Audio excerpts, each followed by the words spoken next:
It is already beneath your skin, and you are not sure whether to be thrilled or terrified. A lifetime you have spent in gray shadow as a grinding, unnoticed thing, but no one would dare ignore you now. They cannot look away, and neither can you. What will this change mean? What will happen now that you have taken your newfound crown and worn it proudly? Let them see you for all your colors. Embrace the light that burns in your blood. Whether it will bring you fear or respect, persecution or admiration, at least you are free. You hide no longer, live in fear of yourself no more, and all that is to come you will face in the light of your own truth, and lies flee from your presence.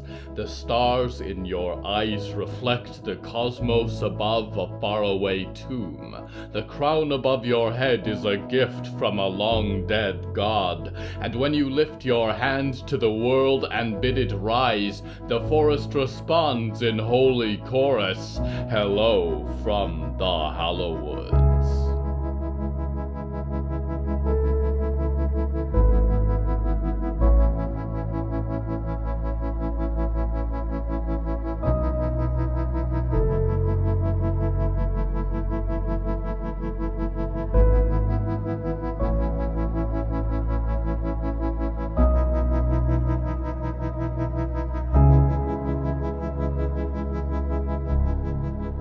Right now I stand over a sea of roots. The forest recovers from the violence of the previous night, and is ready to listen to reason.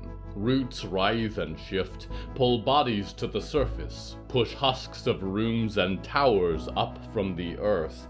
But for the one who calls, there is still one body beneath the soil. The theme of tonight's episode is royalties.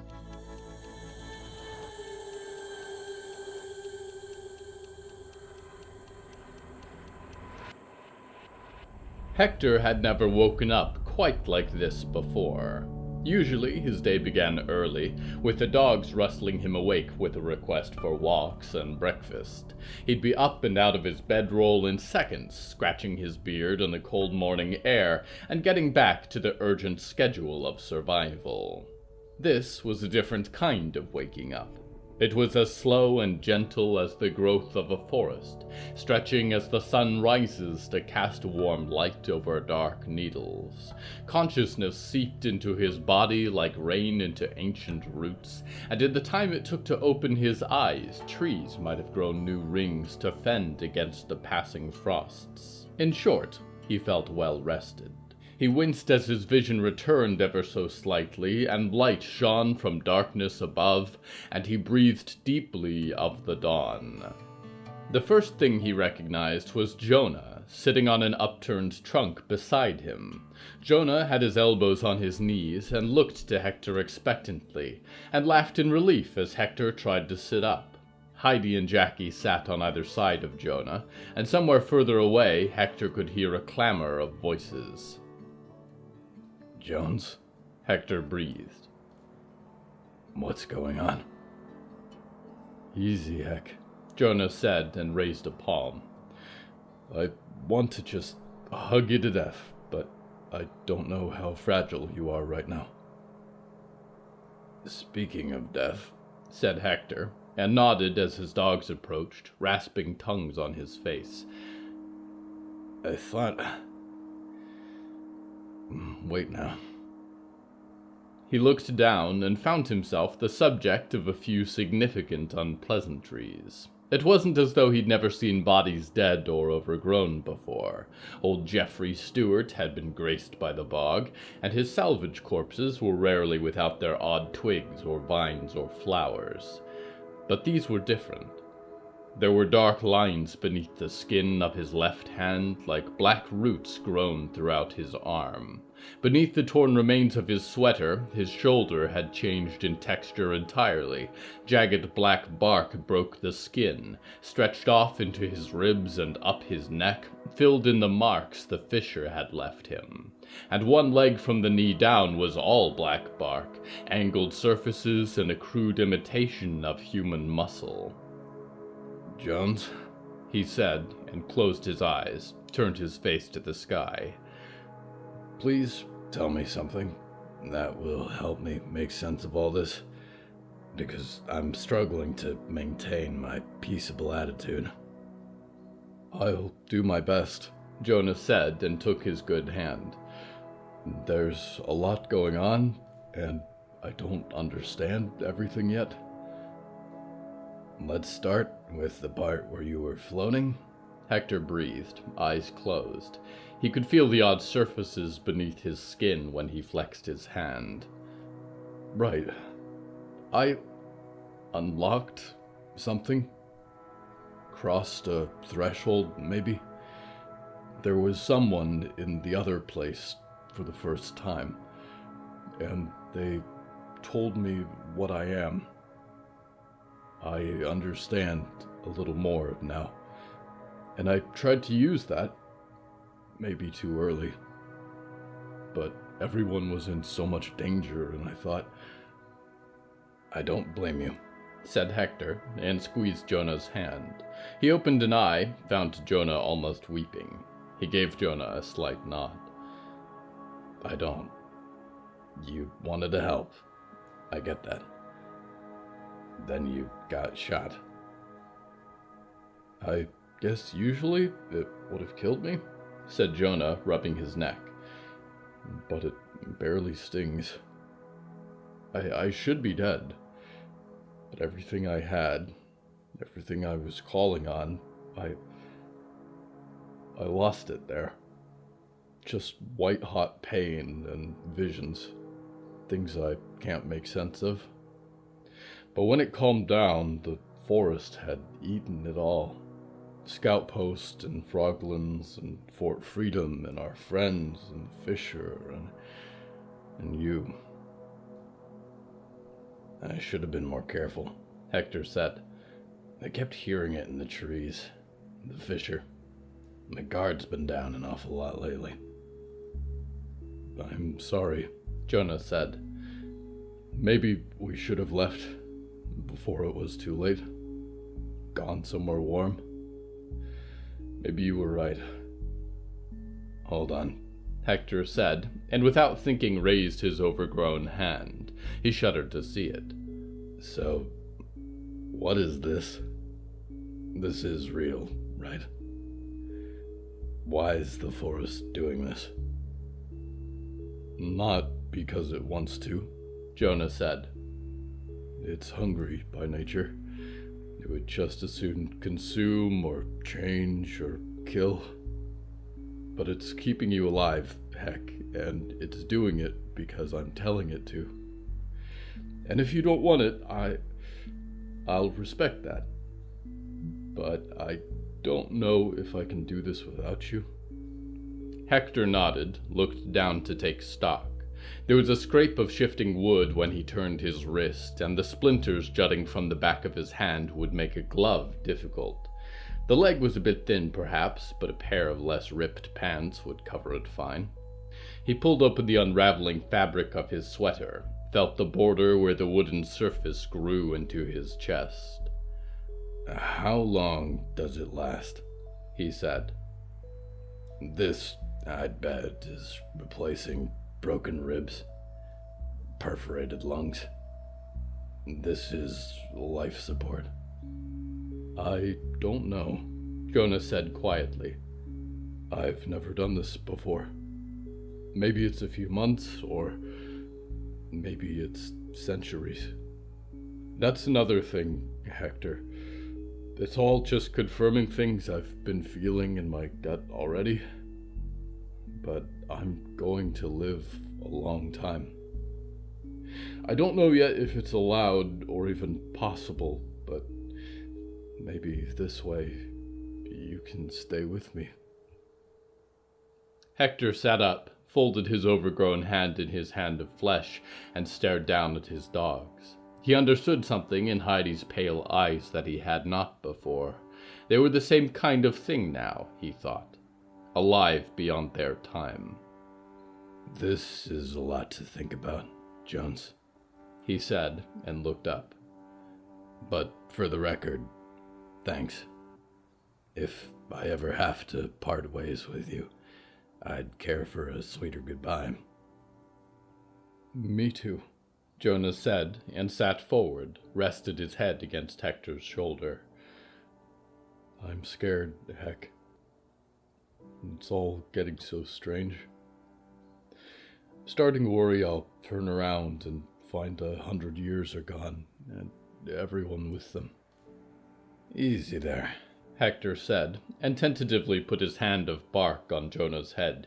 It was strange to see the way the darkness moved beneath his skin. If I see you spacing out, I'll bring you right back. Jonah tilted his head a little. The ruins of the scout post were beside them, broken boards and sheet metal, the great beam of the front gates, fallen lookout towers, shattered greenhouse panels, and torn flags. Survivors of all kinds gathered in crowds or tended to the injured. I ruined everything, Jonah said. I wasn't trying to. All this destruction, it was just an accident. Now this may be a stretch, Hector said. But what you're doing for me... He pulled Jonah's hands to his forested chest. Can you do that for the scout post? Jonah looked up at him, eyes wide, and over to the ruins. I don't know, he said. What if I hurt people again? Jones, Hector said. You saved my life, in a lot of ways.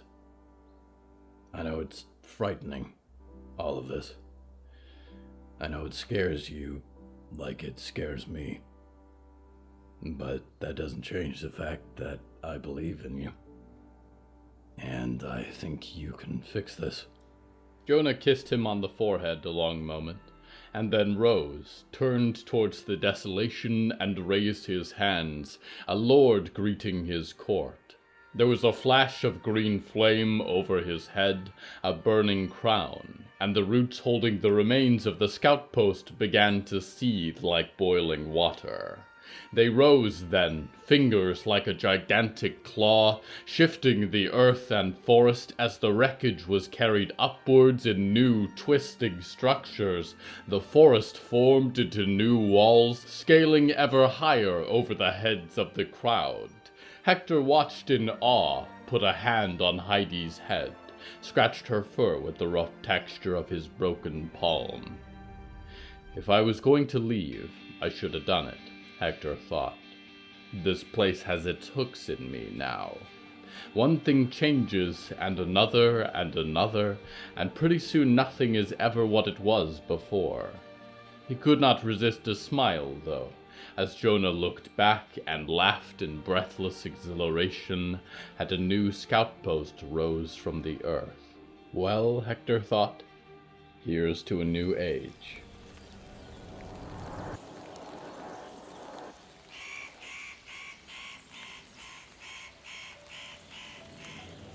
Attention to tourists, wandering salespeople, travelers bound for other places, market profiteers, regional terrors, and anyone else intending to visit Scout Post 1. It has been closed for business permanently. However, you will find its legacy continued by Scout Post 2, which is opening its doors for the first time. Scout Post 2 can be found in exactly the same place where Scout Post 1 was located, the last stop on the right on the northern artery before the shuddering peaks. In other recent events, the area surrounding Scout Post 2 has gone from a red level Froglin alert to a green level due to several factors. A quantity of them are no longer alive, and internal political issues destabilize their assault on the forest, and the presence of a very large and deadly heron now residing at Lurch Lake. However, as always, stay wary, for there is no telling what wanders in the woods. We go now to a ravenous hunter.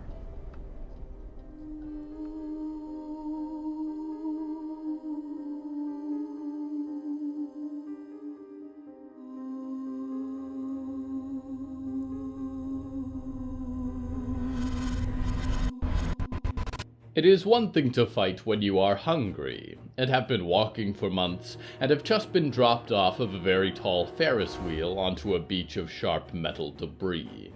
Someone sufficiently strong could get in a few traumatic hits before you had stopped seeing stars, snare you in toxic thorns like a suffocating rabbit. It is quite another to fight when you are rested, and fed on the heart of a demon, however wretched, and know that your family is in danger. Smells become vibrant and intoxicating, heartbeats are a rhythm of dance begging to be stopped, and the sun smiles on you like a righteous guardian, and 1,000 suns run in your blood like wildfire through a dry forest.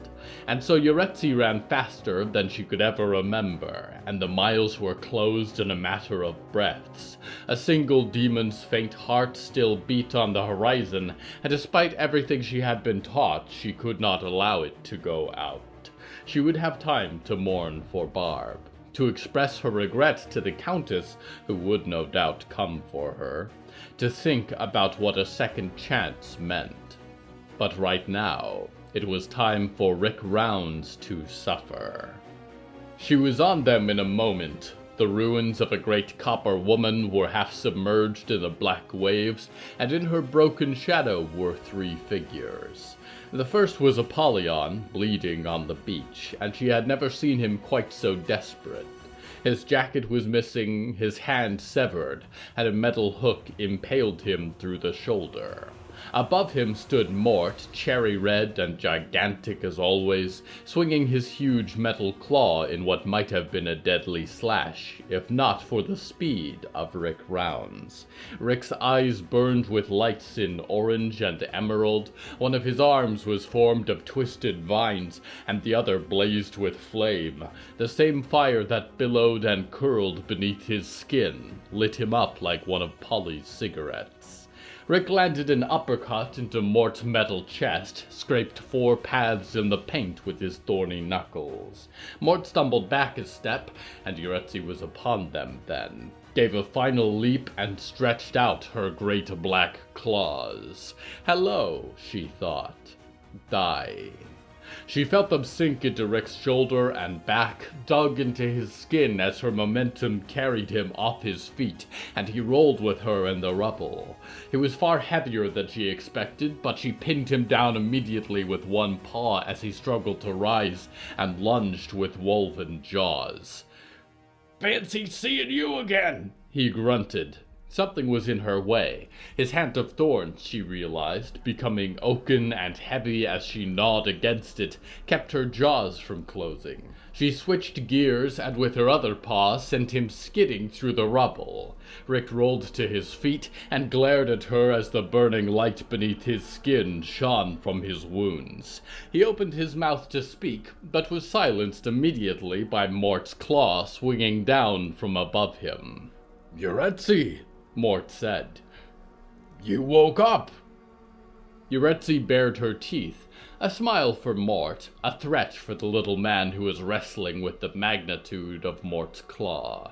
Rick's wolf-chewed arm seemed to grow in size, mustering muscle and vine to contest Mort's massive manipulator.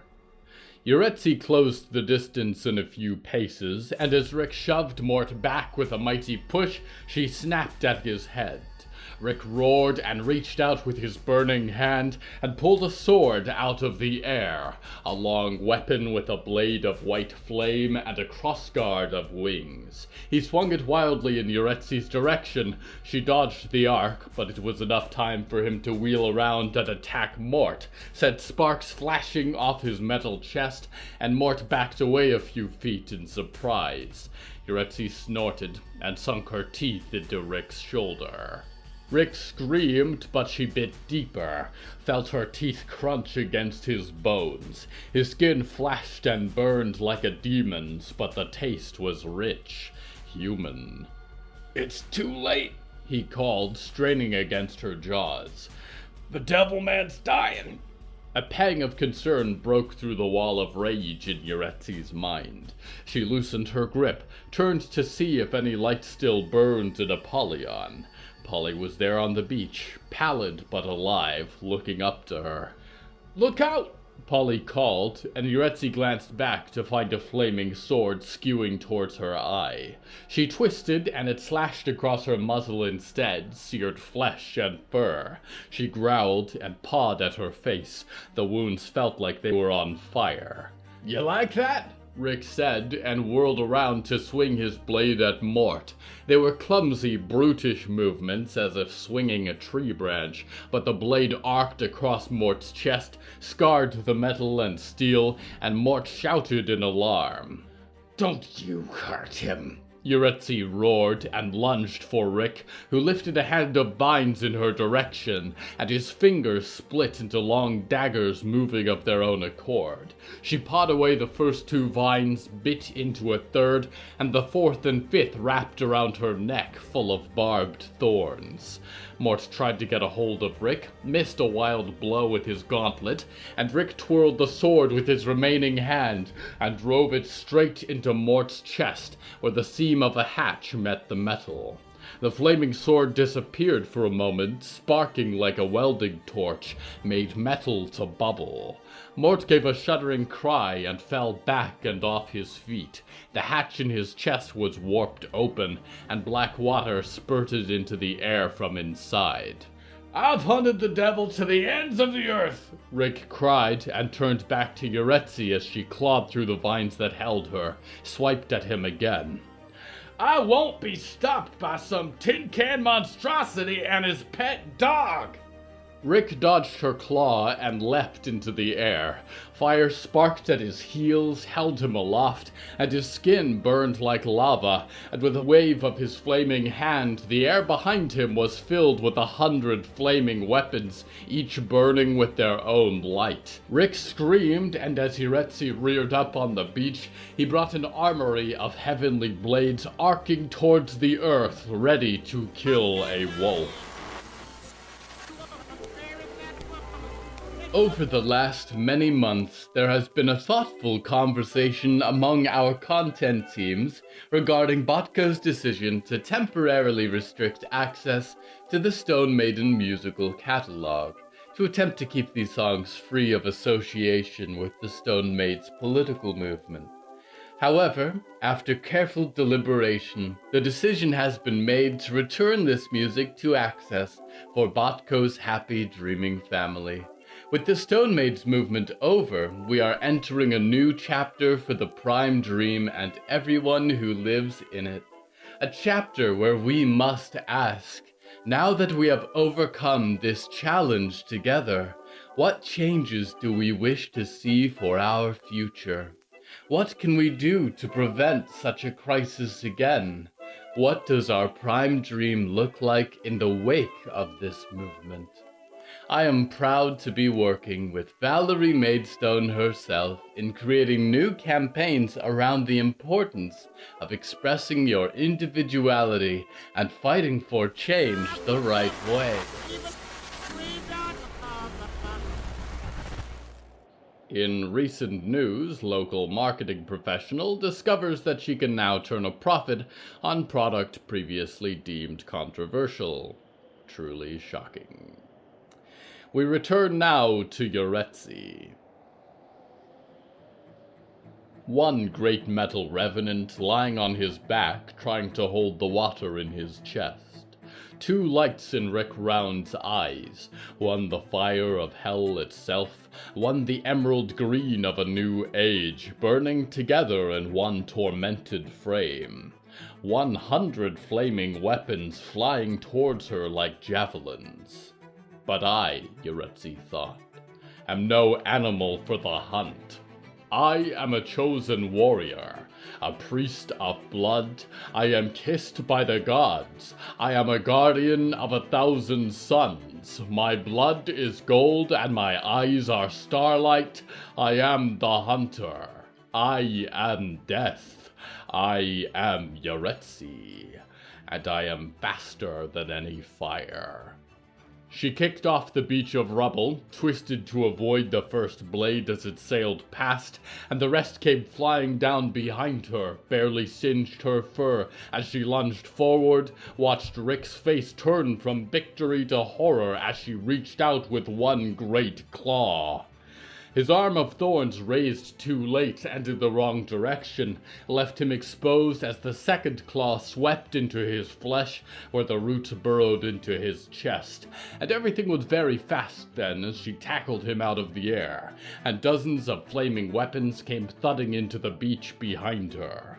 She slammed him down against the shore, impaled his arm of vines with a jutting iron bar. Stay down, she growled, grew as large as she could, pressed her weight down to crush him. The light in his eyes sparked oddly. I don't back down. He spat, blood in his teeth. I'm Rick Rounds.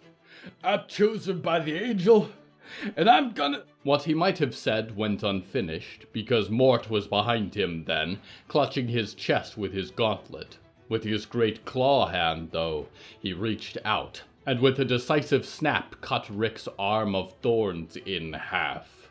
Rick shrieked, and the light beneath his skin flashed, and he twisted against Yaretzi's claws, body spasming as he screamed to the sky.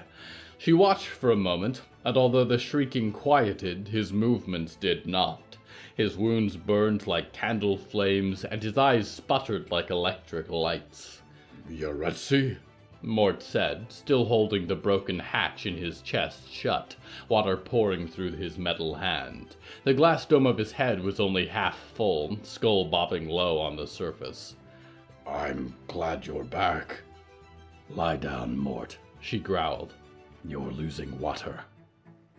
As Mort shifted, she lifted a paw from Rick, who continued to stare at the sky.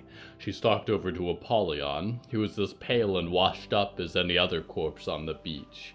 She allowed the wolf to peel back a little, give her an upright stance, and picked him up in her hairy arms.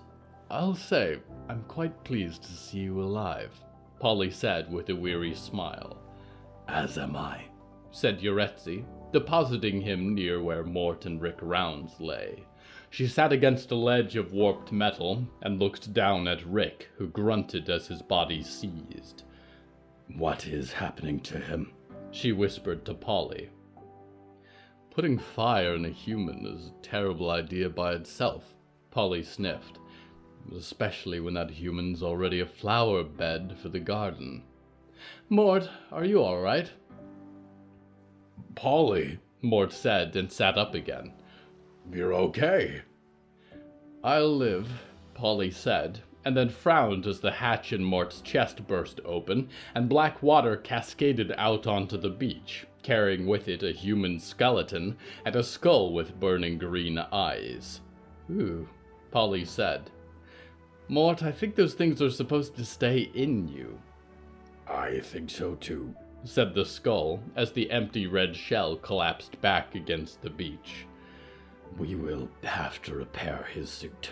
Yaretzi sighed, the effort catching up with her. She could still taste the bitterness of befouled demon blood in the back of her throat.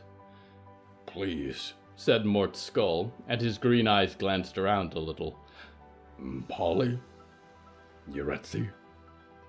Are these bones who I was before I was Mort?" "Probably," said Polly, cradling the stump of his hand. "Mort, whatever you remember, even if just in your dreams, it counts. It certainly does. But as Mort, you should be very proud of what you did today. Good job." Mort might have smiled, were he not a skull. Yaretzi looked down to Rick, who lay mostly still now, lights flashing beneath his skin. "What do we do with him?" she growled. "If I am to kill him, I would prefer he be conscious." Rick, you idiot," Polly said, leaning close and tapping his jaw. "That fire in you, it's going to burn you out. Are you going to let me take it out or not?" "What's to say," Rick gasped between flashes, "that you ain't lying?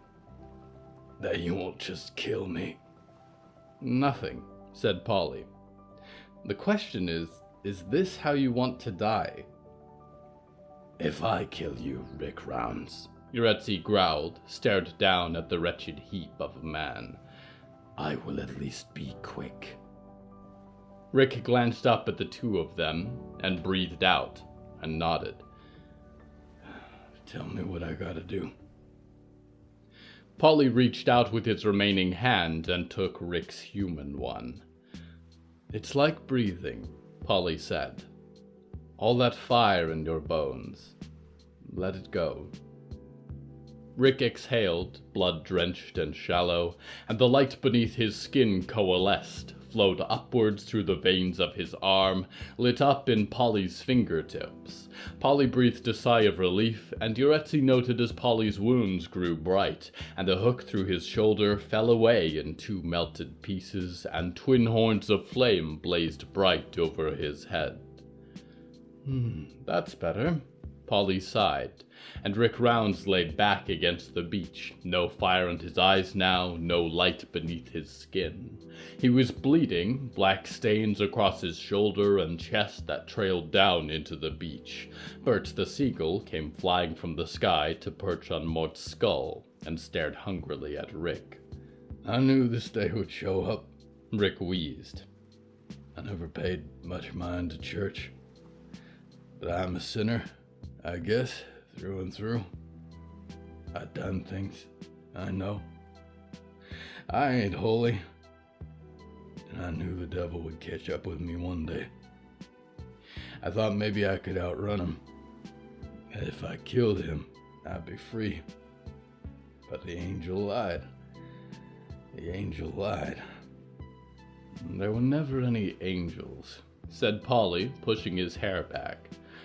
No devils judging you, no sins to account for. You invented that, you know. And this isn't about anything you've done. This is about the fact that you've been a horrendous nuisance to me, and you've hurt my family. My kind were born in a furnace to collect souls and do paperwork.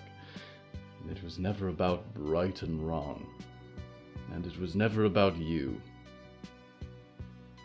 Rick stared up at Polly, seemed on the verge of tears, and his half-arm of vines writhed of its own accord. Then suddenly, his eyes rolled back, and Yaretzi flexed her claws as Rick sat up straight, turned to look at Polly. There was someone else entirely behind the flesh of his face, someone Yaretzi had killed before. "Hello, Apollyon," said Rick, said Typhon the Terrible. "You and I need to discuss your employment."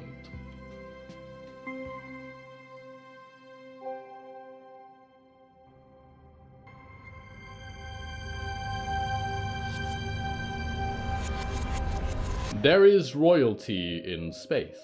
Your world has a few surviving monarchs, and distant asteroids and catacomb moons still hold old rulers clinging to life out of jealousy for their fallen kingdoms. But among life indescribable, you will find no monarchies. Mostly because once our domains are established, it is unwise to trespass. My mentor was kind enough to induct me into the realm of dream, open my eyes to a new layer of thought and existence.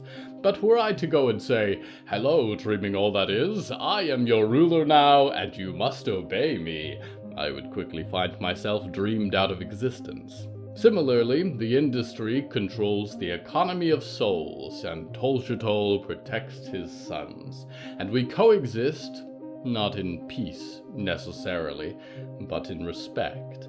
And every so often, when one dares to challenge this delicate balance, they are quick to make an example. The Garden of the End liked the idea of lordly power. Perhaps he looked to the decaying crown and found inspiration. Perhaps it is why he left 3 crowns for his heralds. We go now to one who thinks of herself as a queen.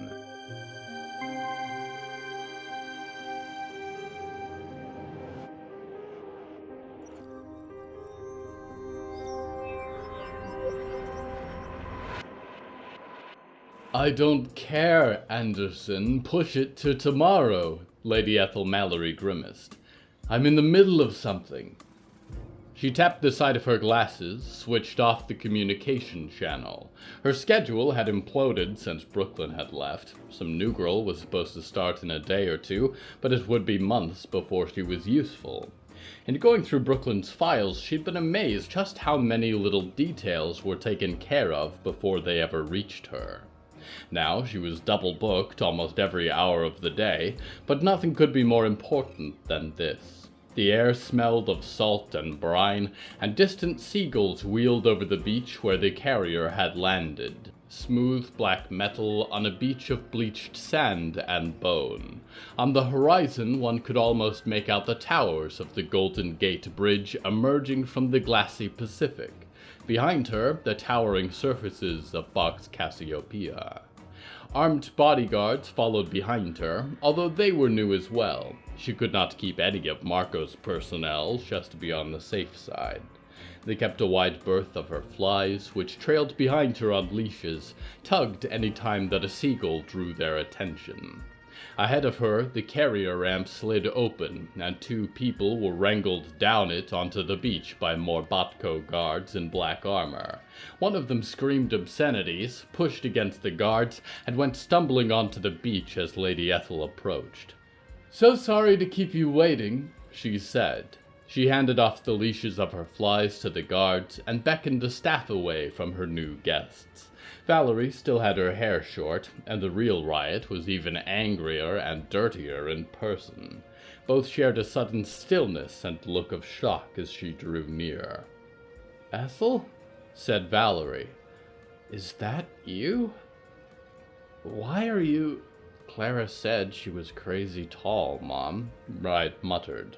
Lady Ethel smiled to hide her annoyance. "It's good to see you after all this time, Val," she said. "I'm sorry I didn't come to see you in Box Andromeda, but I wasn't exactly responsible for you at the time. And Riot, it's so good to finally meet you. You are the real one, yes?" "Why are you so tall?" Riot said, standing on the beach and staring up like a furious little dog. "I want my sword back. And my book. And I want to know where my friends are." "The last thing you need is a weapon," Lady Ethel sniffed and crossed her arms. "Can you believe it's taken all this time to get both of you together?" "It doesn't make any sense," Valerie said, sinking to her knees on the ruinous beach. She seemed to be talking to herself more than anyone else. "Some people are dead, and ghosts, and vampires, and I have 2 daughters, and Ethel is gigantic. I think I've lost it." "A lot can change in 20 years, Lady Ethel shrugged. "It's a nice view, isn't it? There's not so much left of San Francisco, so you take what you can get. I wanted to talk with you before you're interred." "Entered by what?" Riot said. "Interred," said Val. "She's going to put us in coffins." I'm not doing that," Riot said, shaking her head and stumbling back through the sand. I hate being stuck. I won't. This is my first time on a real beach, and I don't want to go inside. I've put too much effort into collecting you two to allow you to stage another haphazard escape," Lady Ethel said and glanced to the guards in the distance. "There's a trail of ruined Botulus Corporation property wherever you go. If you put us in dreaming pods, I won't cooperate." Val nodded. "I won't. I'll fight you every step of the way." "Val, look at yourself," Lady Ethel said. "Now look at your daughter. You've run out of leverage. Do you want Riot to go through the same nightmare treatment you did in here? Do you think her plucky attitude would survive that?" "I can handle anything," Riot said, stomping towards her. "Don't threaten my mom. I'll make you pay for it. I want my things back and my friends safe. Where are they?" "Riot, darling, let me make something perfectly clear," Lady Ethel said, and leaned down 10 feet to Riot's level. "You grew up with Val as your mother, So you probably see yourself as a star, as a world changer, an underdog, someone who wins no matter the odds. But these are dangerous lies. You are one girl, and you are young and small and utterly insignificant, except for the gifts of marketing and audience and brand identity that I bestow. There is one thing you can do that matters, and it is to repeat what I tell you to say. Riot began to speak, face red and trembling, but Val put a hand on her shoulder. "What do you want, Ethel?" said Val. "Besides humiliating me and my daughter." "Do you feel humiliated?" said Lady Ethel, straightening up. "That's nice, but it's not the point. No. You two are going to be my puppets. I will give you words to say. You can expect a full junket, press releases, interviews, biopics, documentaries, maybe even a new song collaboration. We've got Avery Crane on the line for a remix of Gotta Keep Rolling. I promised I would own your brand, Val, and now I do." "For what?" said Riot. "What is all this for? Why have you been hunting us for so frickin' long?" "All you need to know," said Lady Ethel, "is that when I tell you to, you will speak, and you will not say one word out of line, or I will hurt one of you and make the other watch." "Ethel," said Val, raising her sandy palms, "relax. Okay, you've won. Can we be civil about this? Where are the people we were with? And what is this for? We'll play better if we know what the game is." "All right," Lady Ethel said, flexed one of her gloved hands. "As long as you play nice. I'm not exactly sure where all of your motley horde has ended up. I'd have to check. There were particular requests for some of them. You two are the only important ones anyway. Secondly, I'm not going to tell you what I'm working on. But if you play your part correctly, I will be sitting in the top office in Box Orion, and I will have no further use for you. After that, you'll be free to do whatever you want. Dump you back in the forest. Let you wander into the ocean for all I care." "Do you mean that?" said Riot. "Or are you lying?" Obviously, she's lying. Val sighed. Truth for her is a budget report. "Oh, I am being perfectly transparent," said Lady Ethel, looking across the dead beach. "Very soon, I will run the Prime Dream. You want to die in the wilderness? That's your prerogative. I'm willing to let bygones be bygones if I get what I want." There was a ping in her glasses, an alert for the next meeting. She raised a glove and snapped her fingers. Bodyguards came rushing back to apprehend the two. Riot threw 2 punches before they got a hold of her. Valerie stood with a glaring facade of dignity. "Take them into Box Cassiopeia," she said, "and get them ready for onboarding. Don't worry, you two. It's as easy as falling asleep."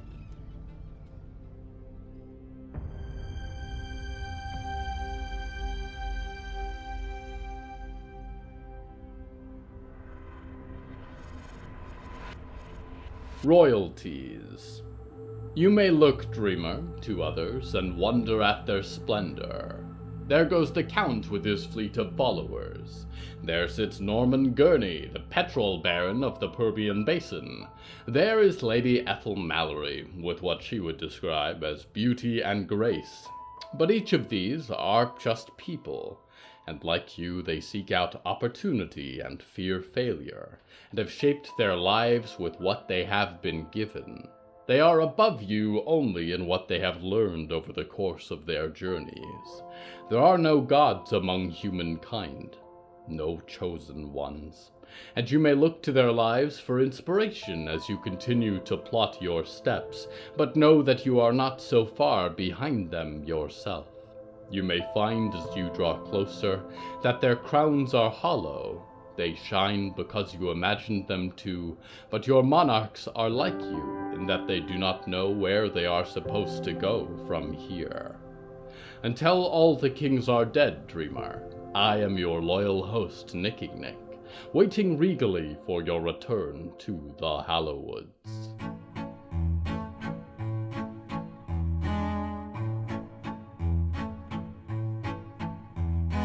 Hello from the Hallowoods is written and produced by William A. Wellman. Hello, that's me. If you enjoyed this show, please don't forget to follow it and share it with a friend. The bonus story that goes with this episode is called Missing Stitch. It is available on the show's Patreon at patreon.com/Hallowoods. Because we operate without ads or sponsors, our supporters are all that keeps the show going. Plus, supporters get weekly bonus stories, behind-the-scenes content, exclusive merch, and even more. Merchandise and episode transcripts are available at hellofromthehallowoods.com. You can even find us on social media at the Hallowoods. Music is used under license from Artlist.com. Our opening theme is Forest Overture by Yehezkel Raz, and the closing theme is Farewell by Malba Sitzman and Matan Efrat. Until next time, dreamer, don't irritate the court jesters. They have more influence than you would suspect, and they're awfully creative when it comes to unpleasantries.